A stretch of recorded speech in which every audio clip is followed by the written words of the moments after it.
কুষ্টিয়ায় জমে উঠেছে পশুর হাট। এ বিষয়ে বিস্তারিত জানাতে সরাসরি যুক্ত হচ্ছেন সহকর্মী মাহতাবউদ্দিন লালন।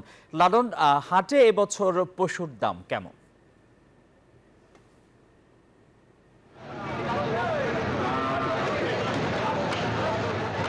আসিফ, আমি এই মুহূর্তে রয়েছি কুষ্টিয়ার মিরপুর উপজেলার কাতলামারি পশুহাটে। আমি এই হাট ঘুরেছি, ব্যবসায়ীদের সাথে কথা বলেছি এবং ক্রেতা বিক্রেতা যারা রয়েছেন তাদের সাথে কথা বলেছি।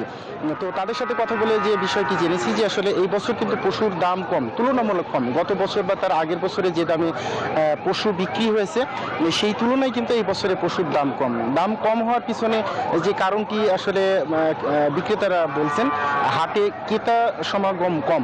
প্রতি বছর যেভাবে আসলে বেচা কিনা শুরু হয় সেই বেচা কিনাটি কিন্তু এখন পর্যন্ত এই কাতলামারি এই পশুহাটে এখনো শুরু করতে পারেননি এখানকার বিক্রেতারা।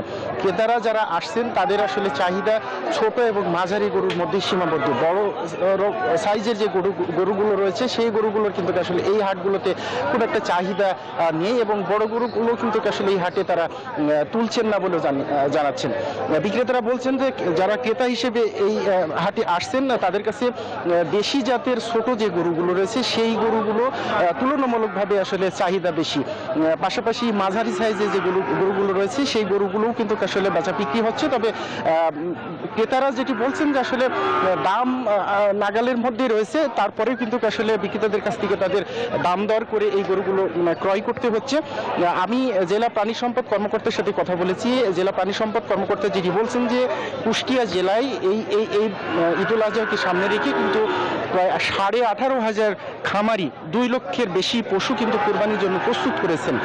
জেলার চাহিদা মিটিয়ে যেটি আসলে রাজধানী ঢাকা সহ দেশের অন্যান্য জায়গাতে কিন্তু এই পশুগুলো সরবরাহ করা সম্ভব হবে। এবং প্রাণী সম্পদ কর্মকর্তা বলছেন যে কুষ্টিয়ার পশুর যেহেতু ব্যাপক চাহিদা রয়েছে, সেই চাহিদা থাকার কারণেই কিন্তু আসলে এখানকার খামারিরাও কিন্তু অনেকটা লাভবান হচ্ছেন এবং তারা কিন্তু ন্যায্য মূল্য পাচ্ছেন। তবে যারা এই গরুগুলো পরিচর্যা করছেন তারা যেটি বলছেন যে আসলে গরুর খাবারের যে দাম এবং খরচ যেহেতু বেড়েছে সেই ক্ষেত্রে তারা যদি ন্যায্য মূল্য পান তবে তাদের খরচ কিছুটা ওঠার পাশাপাশি তারা লাভবান হবেন। তো এই ছিল কুষ্টিয়ার মিরপুর উপজেলার কাতলামারি পশুহাট থেকে আমার কাছ থেকে সর্বশেষ।